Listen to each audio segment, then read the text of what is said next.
Durante las primeras horas de la Segunda Guerra Mundial, los nazis lanzaron un nuevo estilo de combate letal: la Blitzkrieg. El ejército de Hitler luchó sin cesar a un ritmo que parecía imposible. Tenían que estar 3 noches sin dormir. En mayo de 1940, tan solo 86 soldados alemanes derribaron la fortaleza más inexpugnable del mundo. 6 semanas más tarde, gran parte de Europa occidental estaba bajo el control del Eje. ¡Vaya! Había rumores de que los nazis tenían un arma secreta. Y al final resultó ser cierto. Una pastilla que daba un poder a los soldados para luchar traspasando los límites de la resistencia humana. Era muy tentador para los soldados tener una sustancia que funcionaba a modo de estimulante. ¿Pudo convertir una peligrosa pastilla a los soldados de Hitler en superhombres y darles resistencia para conseguir victorias apabullantes? Ese es el tipo de historias que nos encantan. Queremos descubrir la verdad que se esconde tras algunos de los casos más extraños de la historia. Los misterios de la Segunda Guerra Mundial. Soy historiador e intento buscar pistas en los documentos del pasado. Ah, vale. Hay como unas instrucciones y pone advertencia. Soy un explorador urbano que busca la realidad en lo que parece irreal y dejo que mi intuición me lleve a donde quiera. No sé cómo describir este lugar. Quizás como un jardín de piedras nazi. Todo será muy misterioso. Cuando descubramos la verdad acerca de las pastillas de batalla nazis. Misterios de la Segunda Guerra Mundial. Los yonkis de Hitler. Una de las batallas más misteriosas de la Segunda Guerra Mundial empezó el 10 de mayo de 1940. Por aquel entonces, el fuerte Evenemaa belga era el más grande e impenetrable del mundo. Pero tan solo 86 soldados nazis destruyeron todos sus cañones y obligaron a los belgas a rendirse. Nadie entendía cómo lo habían conseguido. Todo el mundo estaba asustado. Y aquello no se quedó ahí. Un capellán militar belga se horrorizó y escribió en su diario que durante aquel ataque había visto unos extraños aviones con los motores apagados que sobrevolaron la zona. Parece una historia de ciencia ficción sobre unos alienígenas que atacan a la Tierra. En los días siguientes, el New York Times publicó que los nazis habían lanzado un arma secreta, que podría ser un gas neurotóxico.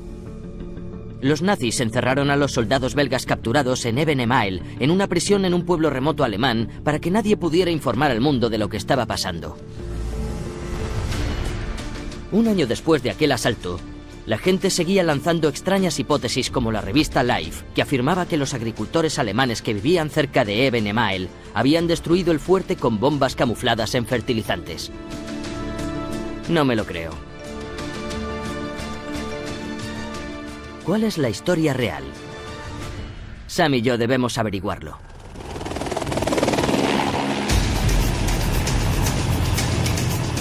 Ah, ya lo veo. Evenemaa.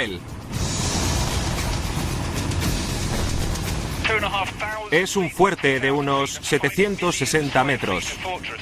Es inmenso. Sí. Bajo estos preciosos y pacíficos campos, había 5 kilómetros de túneles y búnkeres a 20 metros de profundidad. Habitaciones para 1.200 hombres y cañones que podían lanzar un proyectil a 10 kilómetros de distancia. ¿Por qué es tan grande? ¿Y por qué tenían tantas armas? Los belgas aprendieron la lección tras la Primera Guerra Mundial. Nos referimos a cuando los alemanes invadieron su país en 1914. Los belgas juraron que nunca más les volvería a pasar. Por eso construyeron el fuerte más grande del mundo en este lugar aparentemente pacífico. Estaba localizado aquí para que pudieran frenar a los alemanes si intentaban avanzar hacia Bélgica. Para que el ejército alemán pudiera invadir Bélgica, tenía que derribar este fuerte para luego atravesar ese canal y esos puentes.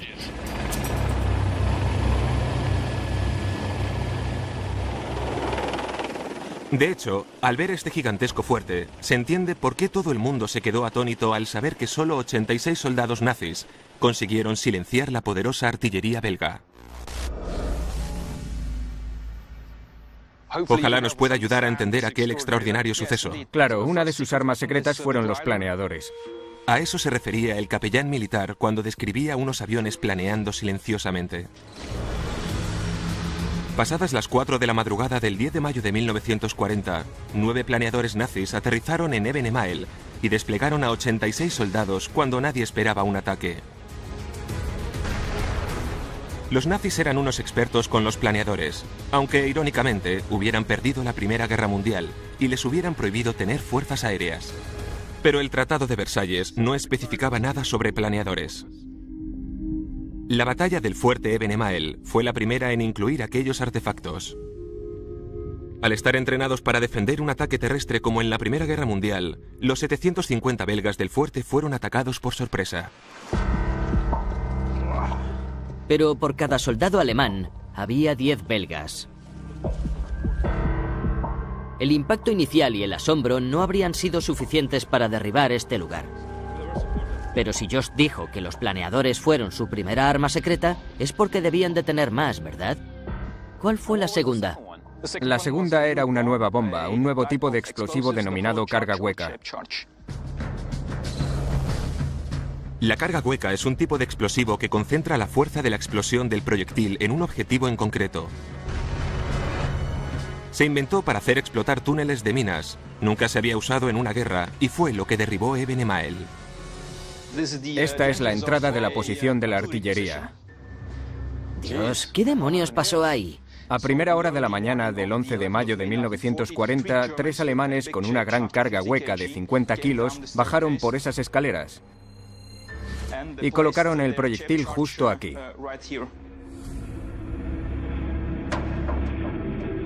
La idea era destruir esta barrera para evitar el contraataque de los belgas.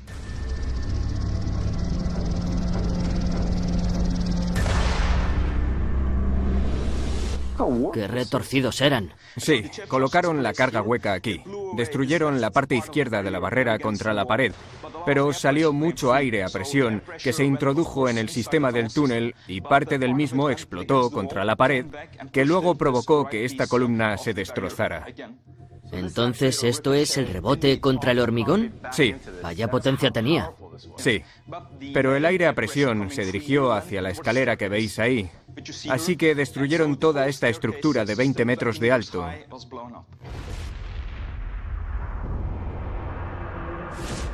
Todo lo provocó el efecto del aire a presión. ¿Qué fue lo que creó esta obra de arte contemporánea?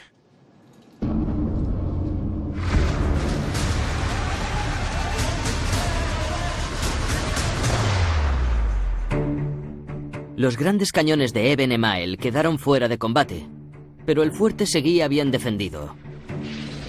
La guarnición belga se había recuperado de la primera sorpresa y contraatacó.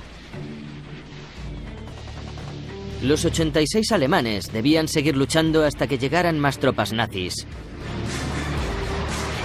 para que el fuerte Eben Emael sucumbiera. ¿Sabemos cuánto duró toda aquella operación de principio a fin? Los alemanes aterrizaron el 10 de mayo de 1940 a las 4:20 de la madrugada y la operación duró hasta el día siguiente por la mañana, así que unas 28 horas tras el aterrizaje inicial alemán. Los alemanes estaban tan orgullosos del resultado de Eben Emael que recrearon aquella batalla en una película de propaganda para celebrar aquel gran éxito durante los primeros meses de la Segunda Guerra Mundial.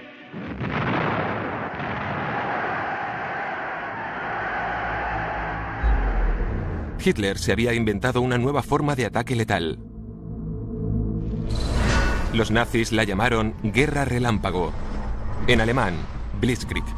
Se trata de un ataque fulminante que reprime la primera resistencia y luego sigue avanzando y atacando implacablemente, sin dejar que el enemigo se reagrupe.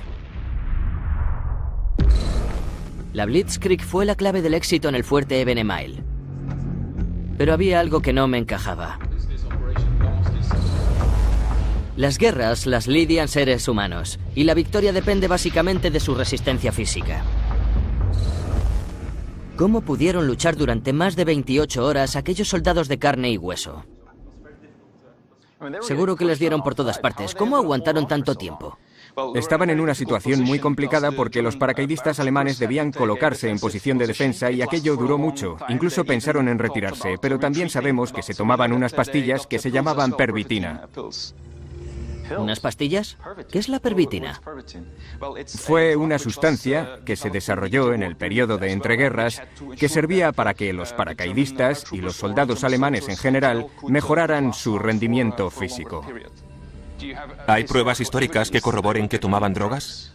Según algunos testimonios de después de la guerra, esas pastillas se distribuían antes de que los planeadores alemanes despegaran. No estamos seguros de si todos se las tomaban, pero estaban a su plena disposición.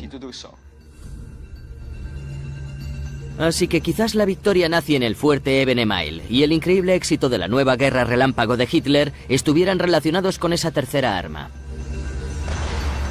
¿Estaría el ejército nazi bajo el efecto de las drogas cuando invadió Europa? La mañana del 10 de mayo de 1940, 86 soldados alemanes cumplieron con las expectativas del ideal nazi de los superhombres cuando asediaron el inmenso fuerte belga Ebenemeil, mediante el nuevo y brillante estilo bélico que los nazis denominaban Blitzkrieg. Pero para ganar, aquella guerra relámpago obligaba a los soldados a estar despiertos, en alerta y en movimiento durante días sin parar. Parecía imposible. Era como una proeza sobrehumana. Pero sabemos que los soldados que asaltaron el fuerte Ebenemeil se tomaban algo que los historiadores denominan píldoras energéticas. Una sustancia llamada pervitina. ¿Pero qué era la pervitina? ¿Era suficientemente potente como para convertir a los soldados en superhombres?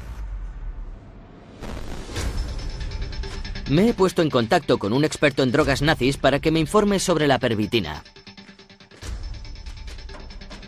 Me ha propuesto quedar aquí. Es un lugar extraño para una cita.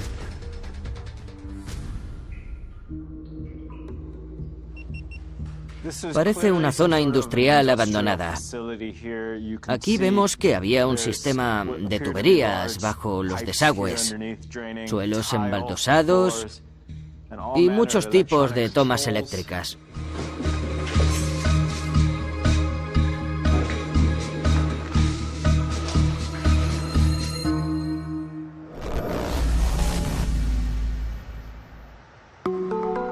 ¿Qué es este lugar?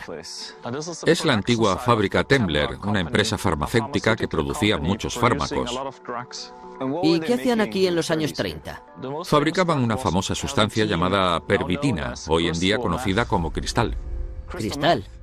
Exacto. Es increíble. La pervitina era cristal, sustancia muy adictiva que te destroza la vida. Pero en la Alemania nazi se vendía sin receta y miles de alemanes la consumían. Los camioneros, los profesores, los estudiantes, los artistas, incluso las amas de casa se la tomaban como revitalizante. También tenía uso médico. Era muy común. No había restricciones ni se necesitaba receta.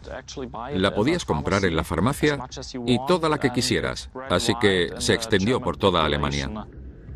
¿Cómo llegó al sector militar? Los soldados leyeron algunos artículos sobre la pervitina y después se sometieron a pruebas en la Academia Militar Médica.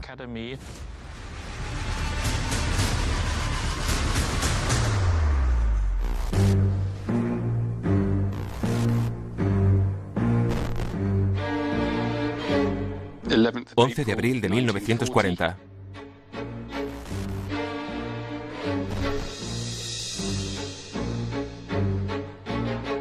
Grupo 1, Grupo 2. Experiencias con pervitina.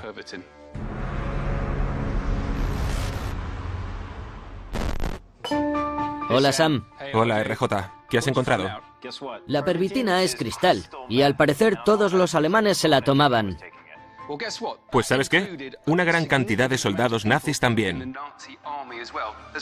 He encontrado muchísima documentación y correspondencia entre Temmler Berke y un tal doctor Otto Ranke, al que se le dio la responsabilidad de analizar la pervitina. Esto es un informe sobre un experimento que llevó a cabo para ver qué efectos tenía la pervitina. Eligió a 4 grupos de estudiantes. Al primer grupo le dio un tipo de glucosa. Al segundo otro tipo de glucosa. Al tercero una pequeña dosis de pervitina. Y al cuarto le dio más pervitina. Pobres universitarios.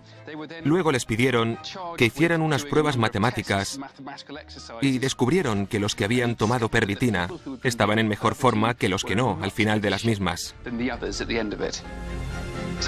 Así que probó que funcionaba, al menos mentalmente, y luego el destino se puso de su lado, porque de septiembre a octubre de 1939 los alemanes invadieron Polonia.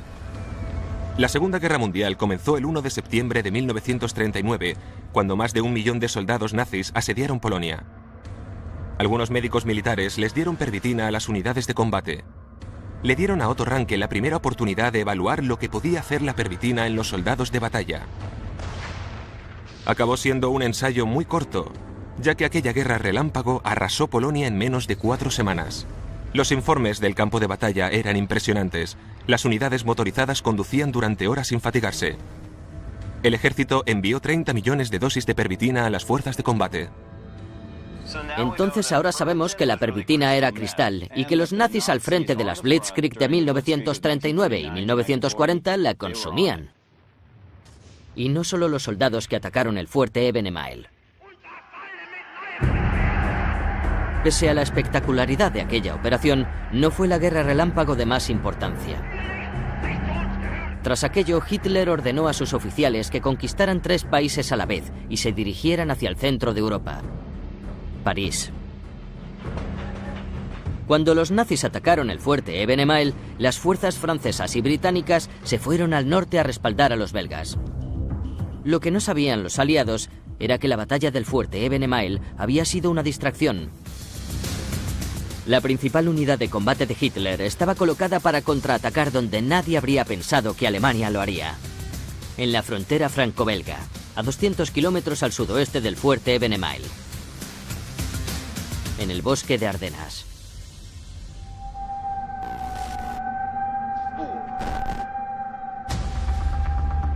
Este bosque es increíble. ¿Es así de frondoso por todas partes? Sí, es así por todo. Por eso los aliados no esperaban que los alemanes se atrevieran a entrar. Un ataque sorpresa en Ardenas era una idea brillante, pero también era muy arriesgado. Para sorprenderles, los soldados nazis tenían que caminar sin parar durante 4 días una distancia de 170 kilómetros, la mayor parte del tiempo por un bosque frondoso. 4 días. Tenían que estar 3 noches sin dormir y solo con subir esta pendiente te das cuenta de lo complicado de la hazaña. Eso son 4 días corriendo una maratón diaria. Sí, tenía sentido que los aliados no esperaran que lo hicieran, porque atravesar un bosque así, en las Ardenas, es casi imposible. Las tropas nazis que atacaron esta zona en 1940 debieron de tomar píldoras de pervitina. Esta droga les aportaría el vigor que necesitaban para iniciar aquella guerra relámpago en este terreno. ¿Pero la necesitaban realmente? RJ cree que sí. Yo no estoy tan convencido. Sabemos que recorrieron 170 kilómetros en 4 días. Sí. Pero esos son 42,5 kilómetros diarios y una maratón son 42,195. Camina durante 4 días y cuando llegues ponte a luchar contra el enemigo que está bien fresco. ¡Venga ya! Es impresionante, pero es un hecho histórico. Lo hicieron y lo sabemos. Es posible. Para tener la razón, quizás necesite un conejillo de Indias que haga aquel recorrido en las Ardenas. Vale, bueno, si estás tan convencido de ese hecho histórico, te propongo un reto. A ver si me ayudas.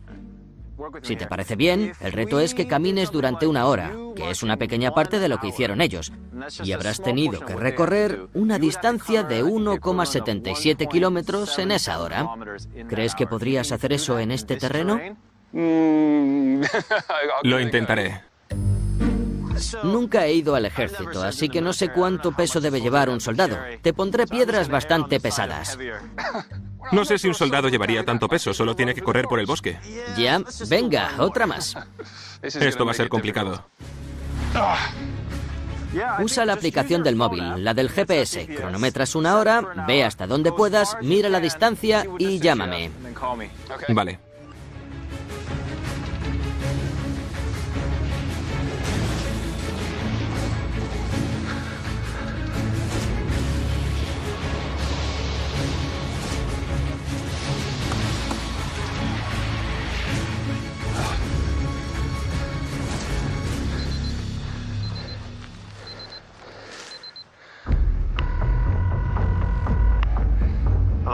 ¿Te ha retrasado? Ya lo sé. Solo he conseguido caminar 1,5 kilómetros. No está mal, pero no son 1,77. No lo has conseguido. No, el terreno es horrible. Ya, y ten en cuenta que tienes que seguir caminando otras 23 horas, más 3 días, más lidiar una batalla con el enemigo. ¿Qué va? Eso es casi imposible.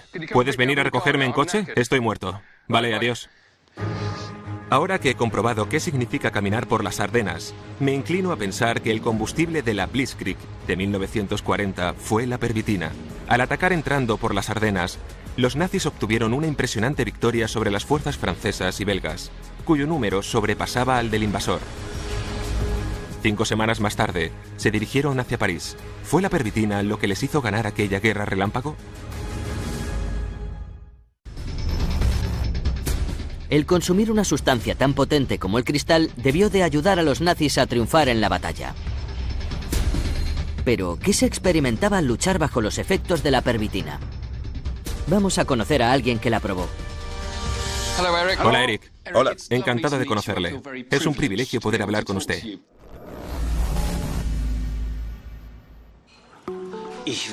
Fui piloto en la guerra. Piloté todos los aviones de caza alemanes, desde el Messerschmitt hasta el Focke-Wulf 199. Era el avión de hélices más rápido del mundo. Iba a 750 kilómetros hora. Lo piloté hasta el final de la guerra.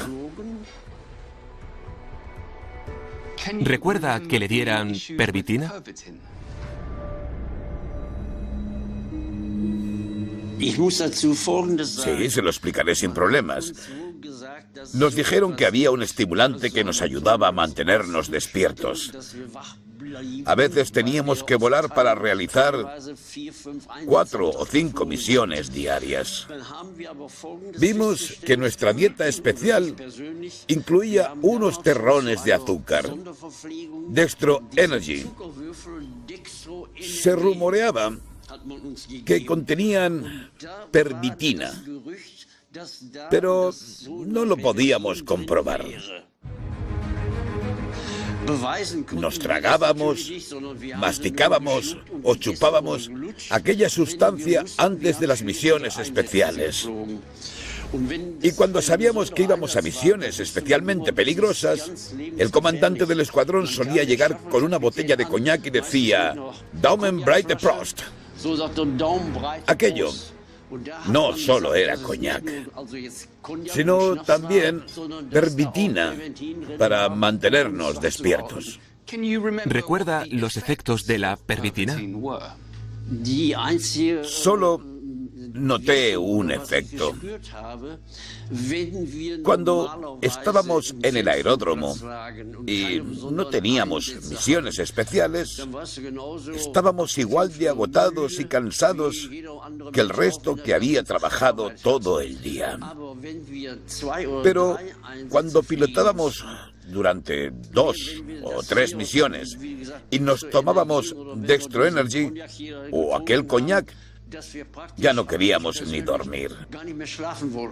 Estábamos totalmente despiertos y podíamos hacer de todo. No me cansaba. Estaba despierto y reaccionaba en cualquier momento. Tras hablar con Eric, comprendí que la pervitina te podía ayudar muchísimo en la batalla y que debió ayudar a los soldados alemanes a llevar a cabo aquella guerra relámpago de 1940. Pero si tomar cristal te daba aquella energía en combate, ¿por qué los aliados no la consumían también? ¿O sí la tomaban? ¿Puede ser que los soldados del bando aliado también consumieran drogas? Habrá que investigar la otra parte de la historia.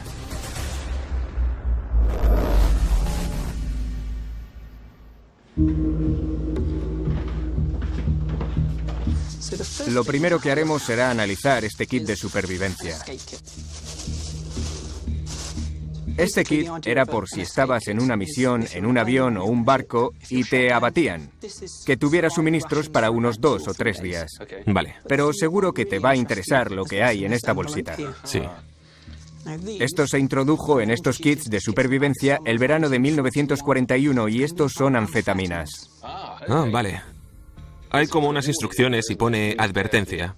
Sí, esta bolsita contiene sulfato de bencedrina, que es una versión más floja de lo que se tomaban los nazis durante la Segunda Guerra Mundial. Y aquí tenemos una carta secreta escrita por el doctor de Winston Churchill, el señor Charles Wilson, dirigida al primer ministro. La fecha no se sabe, pero seguramente es de principios de 1941. En la carta, el doctor le dice a Churchill que los británicos descubrieron que en la invasión de Francia y en la batalla de Inglaterra, los alemanes usaban pervitina, que era una metanfetamina. La carta está escrita con el propósito de llamar la atención a Churchill respecto a que los alemanes les estaban superando en el terreno de la química. Una de las ideas que intenta recalcar Wilson es que quizás los británicos también debían empezar a usar aquellos estimulantes. Así que en 1941, el médico privado de Winston Churchill le sugirió que las anfetaminas podrían ayudar a los soldados aliados a resistir ante los superhombres drogados de Hitler.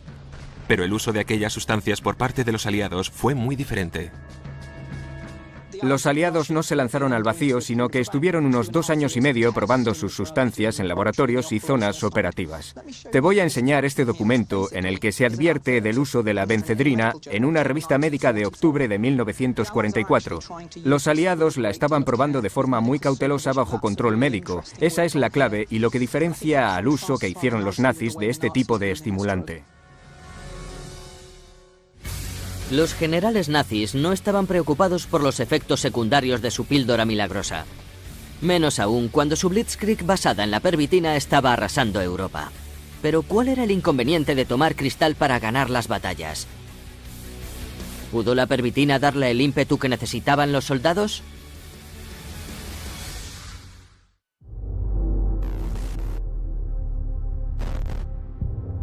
Esto es todo lo que sabemos sobre la pervitina, la droga nazi.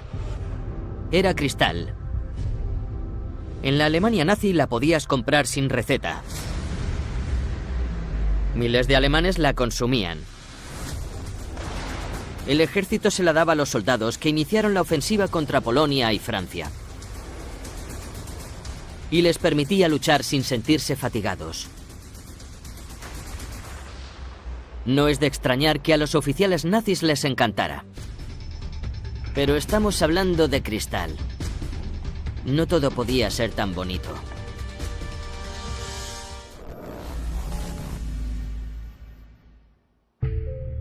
Sasha, estoy intentando investigar por qué la gente tomaba pervitina, que en realidad era cristal. ¿Cómo actúa esa sustancia a nivel cerebral? Estás contento, muy despierto, y hace que estés entusiasmado con todo. ¿La gente tiene algún tipo de reacción? ¿Hace locuras? Sí.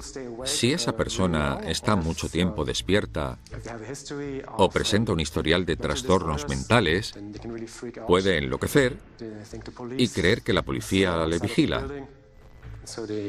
Se puede poner muy agresiva o paranoica. Aquellos soldados fueron al campo de batalla bajo los efectos de aquella droga, gracias a la cual experimentaron psicosis, confusión y paranoia. ¿Qué acabó sucediendo sobre el terreno? ¿Qué provocó todo aquello? Lo primero que experimentaron fue que ya no sentían emociones. Los soldados desfilaban y disparaban sin pensar, sin reflexionar sobre lo que estaban haciendo. ¿Sabían a qué disparaban? Sinceramente, lo dudo mucho. Según algunos expertos, la supresión de las emociones humanas provocada por la pervitina pudo desempeñar un papel principal en las atrocidades que los soldados nazis cometieron contra la población civil en las zonas de combate. Había informes en los que se afirmaba que había soldados que atacaban a sus propios comandantes, y a medida que la guerra avanzaba, los soldados alemanes se convirtieron en unos adictos a la pervitina. Como se puede comprobar en esta carta de un joven soldado. 9 de noviembre de 1939. Esto es muy duro. Espero que entendáis que dentro de poco solo os escriba cada 2 o 4 días. Hoy os escribo para pediros que me enviéis pervitina. El soldado se llamaba Heinrich Boll. En 1939 era un soldado de infantería de 22 años, tan desesperado por consumir pervitina que incluso lo que le daba el ejército no era suficiente. Hemos encontrado otra carta que escribió a su familia el 20 de mayo de 1940, 10 días después del ataque al fuerte Eben Emael. ¿Podríais enviarme un poco de pervitina para que tenga suministros de reserva? Y esta es otra carta, tan solo 2 meses después. 19 de julio de 1940. En la medida de lo posible, enviadme más pervitina, por favor. Heinrich Böll sobrevivió a la guerra y se convirtió en uno de los escritores alemanes más notables del siglo XX. Incluso le otorgaron un premio Nobel de literatura. Siguió siendo adicto a la pervitina tras la guerra. En 1941, los médicos militares nazis sabían que la pervitina era peligrosa y adictiva.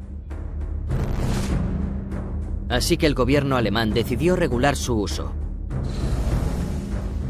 Los médicos advirtieron a sus compañeros militares que dejaran de recetar píldoras de pervitina a los soldados en combate. Pero los oficiales de campo se saltaban aquellas advertencias. Debían ganar la guerra, y si los soldados se jugaban la vida para conseguirlo, también podrían arriesgarse a ser adictos. Pero Alemania empezó a luchar contra una guerra muy diferente.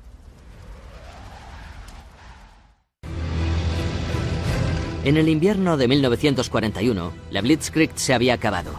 El ejército de Hitler estaba bloqueado en una desesperada batalla contra los soviéticos en las inmensas planicies y las calles de las ciudades de Rusia.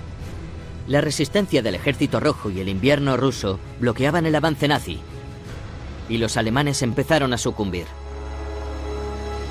La pervitina ya no proporcionaba victorias. Los hombres solo se dedicaban a sobrevivir al infierno del frente oriental. En el invierno de 1942, una unidad alemana rodeada por el Ejército Rojo trató de escapar, caminando durante horas sobre un campo nevado en plena noche, a temperaturas de 30 grados bajo cero. El oficial médico de la unidad informó que tras 6 horas caminando, los soldados exhaustos empezaron a rendirse y se dejaron caer sobre la nieve para morir. Un oficial superior le ordenó que les diera pervitina y en media hora volvieron a estar de pie, caminando sin problemas. La pervitina les salvó la vida. Pero ¿qué precio debieron de pagar a nivel físico y mental?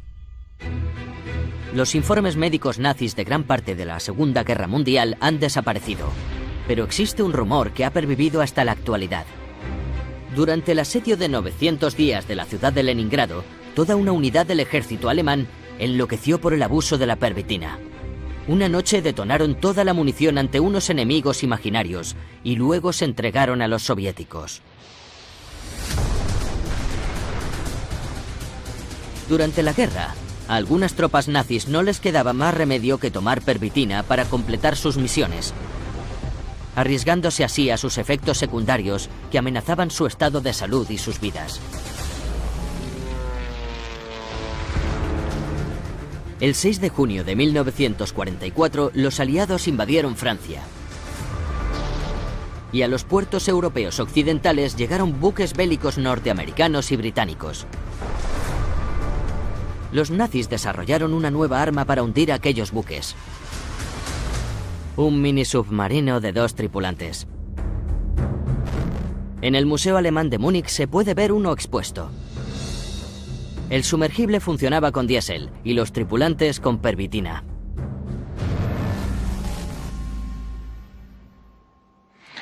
Este es un mini submarino que entró en acción en 1944. Las misiones destinadas a estos sumergibles solían durar 4 días, 4 noches y a veces más tiempo. Así que indudablemente los 2 tripulantes debían olvidarse de dormir. Para que se haga una idea del uso, los efectos principales y los secundarios de la pervitina, le mostraré este vídeo que es un relato de un caso real.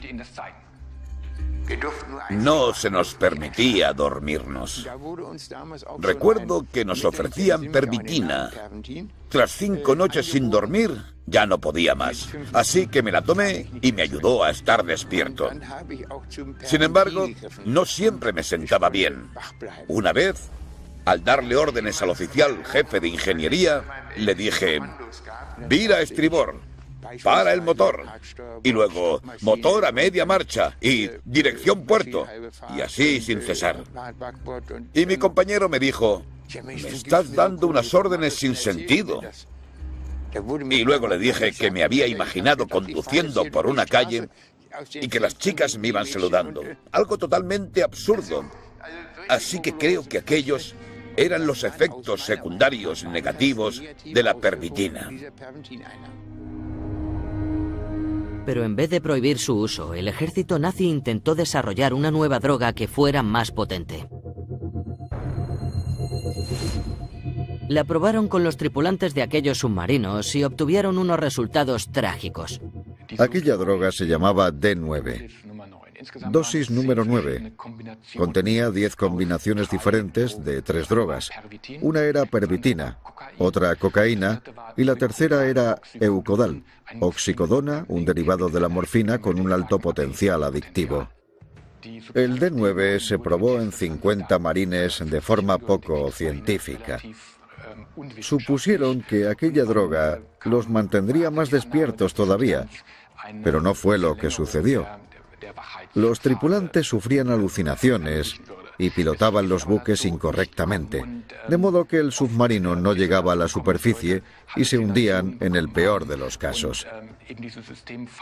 Existen muchos ejemplos de ello, como uno que sucedió en el mar Báltico, en el que 10 submarinos salieron a navegar para probar el D9 y solo volvieron 4.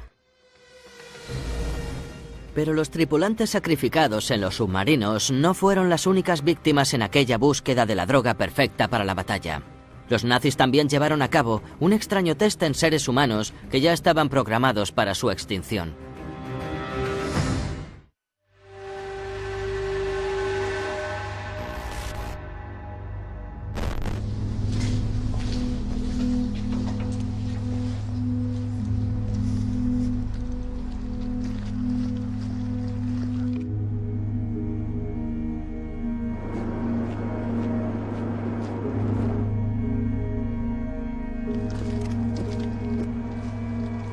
Desde el año 1936 hasta que la Segunda Guerra Mundial finalizó en 1945, encarcelaron a más de 200.000 personas en el campo de concentración de Sachsenhausen.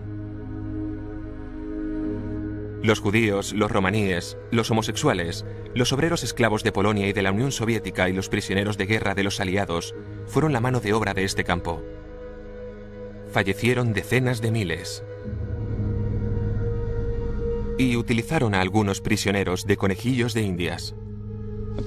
Al parecer, en este campo se realizaban experimentos médicos y pruebas con sustancias bajo el lema «El trabajo te hará libre». He quedado con una persona que me aportará más información del lugar. Voy a dar una vuelta.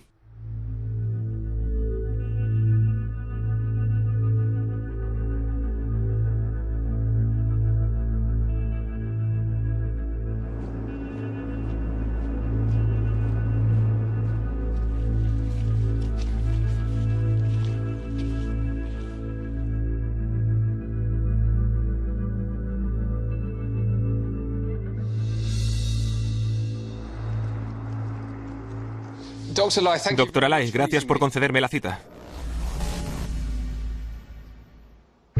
¿Puede ser que aquí se hicieran pruebas con un nuevo tipo de droga?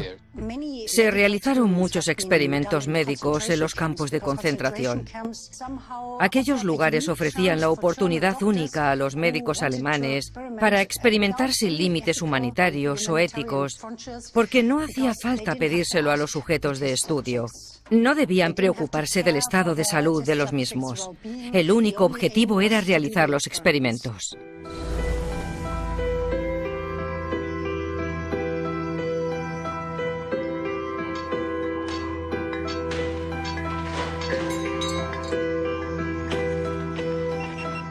Esta zona del campo de concentración es muy extraña. Aquí vemos un camino que rodea toda esta área. Supongo que es bastante moderno. Pero luego están estas cosas que no sé lo que son. No sé cómo describir este lugar. Quizás como un jardín de piedras nazi. Hay piedras volcánicas, otras que parecen trozos de hormigón. Luego hay otras zonas donde hay arena y hierba, y todo ello en un camino en forma de semicírculo. Pero no sé para qué serviría todo esto.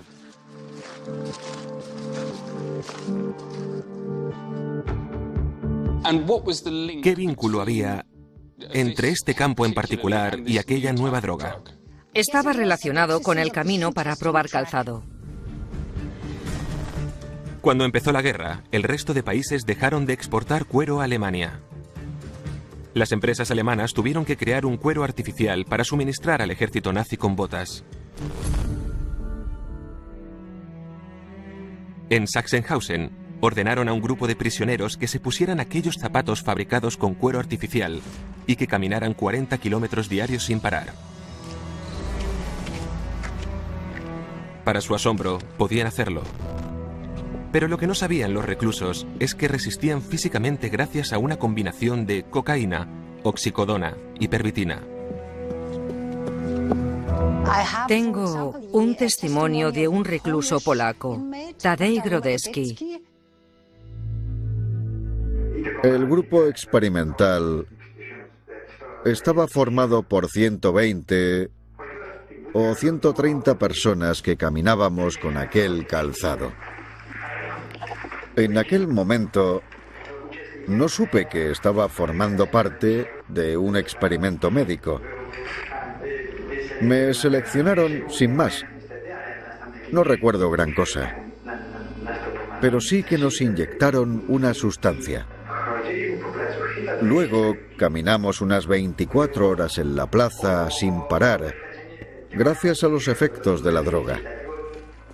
Podía caminar todo un día, una noche e incluso hasta el día siguiente.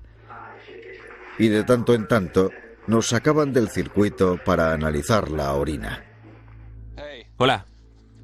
He visto unas zonas con el suelo lleno de piedras.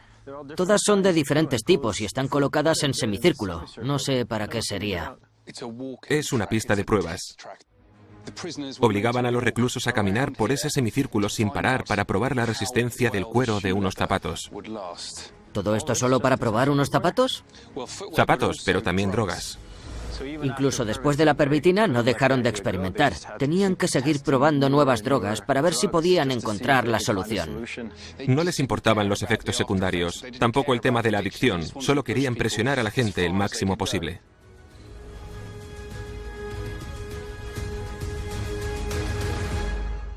Por suerte, la guerra finalizó antes de que los nazis crearan más drogas para los soldados.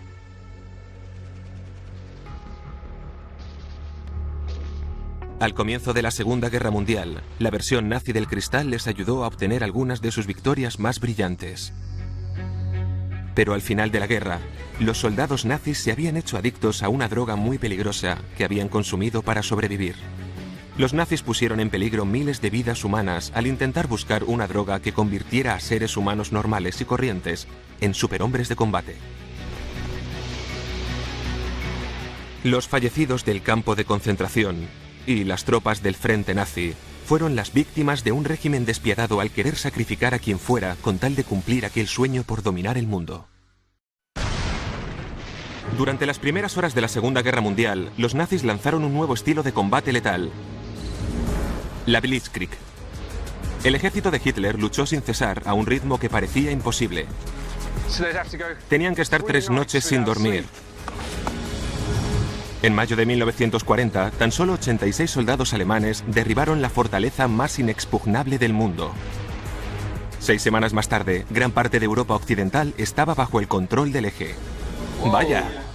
Había rumores de que los nazis tenían un arma secreta. Y al final resultó ser cierto. Una pastilla que daba un poder a los soldados para luchar traspasando los límites de la resistencia humana. Era muy tentador para los soldados tener una sustancia que funcionaba a modo de estimulante. ¿Pudo convertir una peligrosa pastilla a los soldados de Hitler en superhombres y darles resistencia para conseguir victorias apabullantes? Ese es el tipo de historias que nos encantan. Queremos descubrir la verdad que se esconde tras algunos de los casos más extraños de la historia. Los misterios de la Segunda Guerra Mundial. Soy historiador e intento buscar pistas en los documentos del pasado. Ah, vale. Hay como unas instrucciones y pone advertencia. Soy un explorador urbano que busca la realidad en lo que parece irreal y dejo que mi intuición me lleve a donde quiera. No sé cómo describir este lugar. Quizás como un jardín de piedras nazi. Todo será muy misterioso. Cuando descubramos la verdad acerca de las pastillas de batalla nazis. Misterios de la Segunda Guerra Mundial. Los yonkis de Hitler. Una de las batallas más misteriosas de la Segunda Guerra Mundial empezó el 10 de mayo de 1940. Por aquel entonces, el fuerte Ebenemael belga era el más grande e impenetrable del mundo. Pero tan solo 86 soldados nazis destruyeron todos sus cañones y obligaron a los belgas a rendirse. Nadie entendía cómo lo habían conseguido. Todo el mundo estaba asustado. Y aquello no se quedó ahí. Un capellán militar belga se horrorizó y escribió en su diario que durante aquel ataque había visto unos extraños aviones con los motores apagados que sobrevolaron la zona. Parece una historia de ciencia ficción sobre unos alienígenas que atacan a la Tierra. En los días siguientes, el New York Times publicó que los nazis habían lanzado un arma secreta, que podría ser un gas neurotóxico. Los nazis encerraron a los soldados belgas capturados en Ebenemael, en una prisión en un pueblo remoto alemán, para que nadie pudiera informar al mundo de lo que estaba pasando. Un año después de aquel asalto, la gente seguía lanzando extrañas hipótesis como la revista Life, que afirmaba que los agricultores alemanes que vivían cerca de Ebenemael habían destruido el fuerte con bombas camufladas en fertilizantes. No me lo creo. ¿Cuál es la historia real? Sam y yo debemos averiguarlo.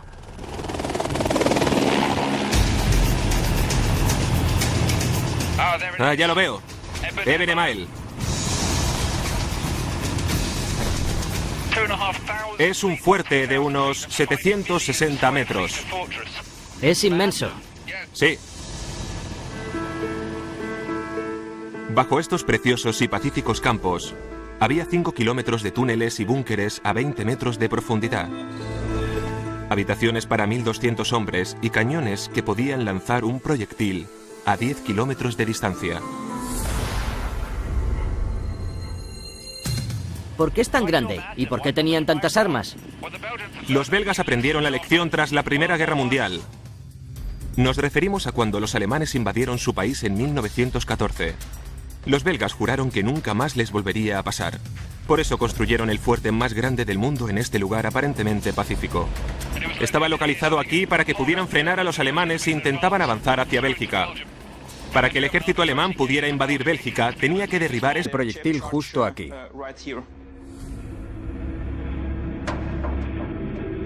La idea era destruir esta barrera para evitar el contraataque de los belgas.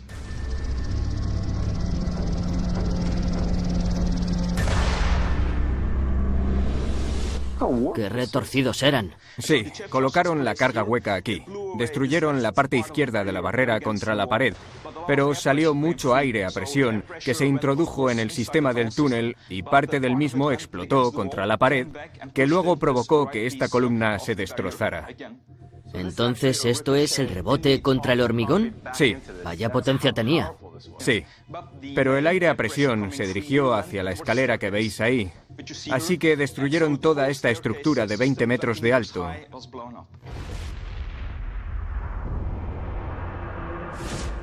Todo lo provocó el efecto del aire a presión. ¿Qué fue lo que creó esta obra de arte contemporánea?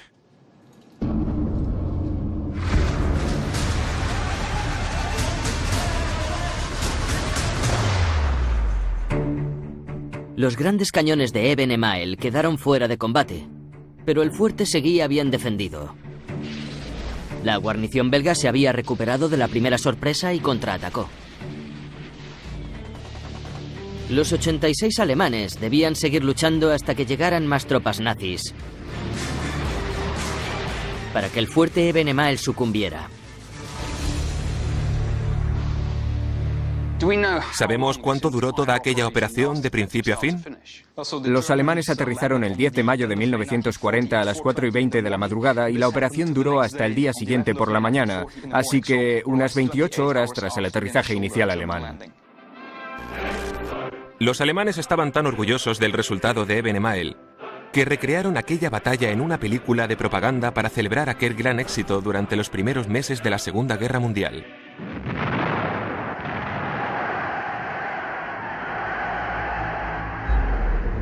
Hitler se había inventado una nueva forma de ataque letal. Este fuerte para luego atravesar ese canal y esos puentes.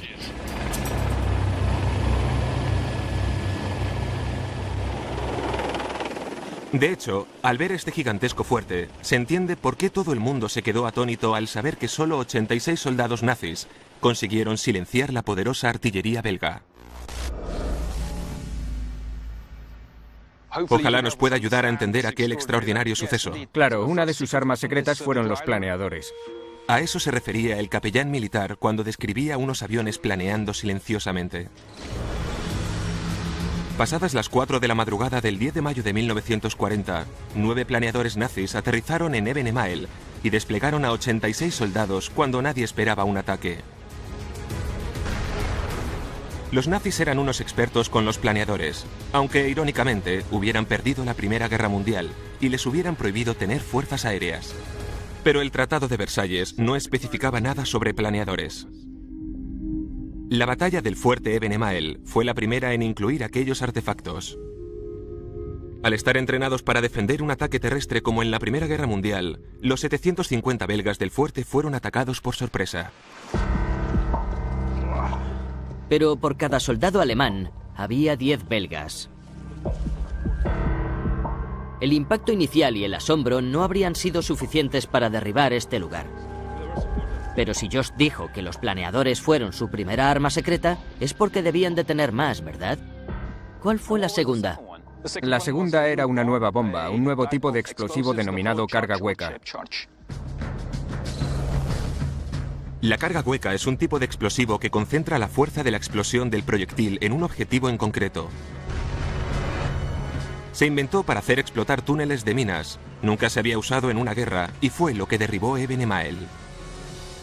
Esta es la entrada de la posición de la artillería. Dios, ¿qué demonios pasó ahí? A primera hora de la mañana del 11 de mayo de 1940, 3 alemanes con una gran carga hueca de 50 kilos bajaron por esas escaleras y colocaron el... Los nazis la llamaron Guerra Relámpago. En alemán, Blitzkrieg. Se trata de un ataque fulminante que reprime la primera resistencia y luego sigue avanzando y atacando implacablemente sin dejar que el enemigo se reagrupe. La Blitzkrieg fue la clave del éxito en el fuerte Eben Emael. Pero había algo que no me encajaba. Las guerras las lidian seres humanos, y la victoria depende básicamente de su resistencia física. ¿Cómo pudieron luchar durante más de 28 horas aquellos soldados de carne y hueso? Seguro que les dieron por todas partes. ¿Cómo aguantaron tanto tiempo? Estaban en una situación muy complicada porque los paracaidistas alemanes debían colocarse en posición de defensa y aquello duró mucho. Incluso pensaron en retirarse, pero también sabemos que se tomaban unas pastillas que se llamaban pervitina. ¿Unas pastillas? ¿Qué es la pervitina? Fue una sustancia que se desarrolló en el periodo de entreguerras que servía para que los paracaidistas y los soldados alemanes en general mejoraran su rendimiento físico. ¿Hay pruebas históricas que corroboren que tomaban drogas? Según algunos testimonios de después de la guerra, esas pastillas se distribuían antes de que los planeadores alemanes despegaran. No estamos seguros de si todos se las tomaban, pero estaban a su plena disposición. Así que quizás la victoria nazi en el fuerte Eben Emael y el increíble éxito de la nueva guerra relámpago de Hitler estuvieran relacionados con esa tercera arma. ¿Estaría el ejército nazi bajo el efecto de las drogas cuando invadió Europa? La mañana del 10 de mayo de 1940, 86 soldados alemanes cumplieron con las expectativas del ideal nazi de los superhombres cuando asediaron el inmenso fuerte belga Ebenemael. Mediante el nuevo y brillante estilo bélico que los nazis denominaban Blitzkrieg. Pero para ganar, aquella guerra relámpago obligaba a los soldados a estar despiertos, en alerta y en movimiento durante días sin parar. Parecía imposible. Era como una proeza sobrehumana.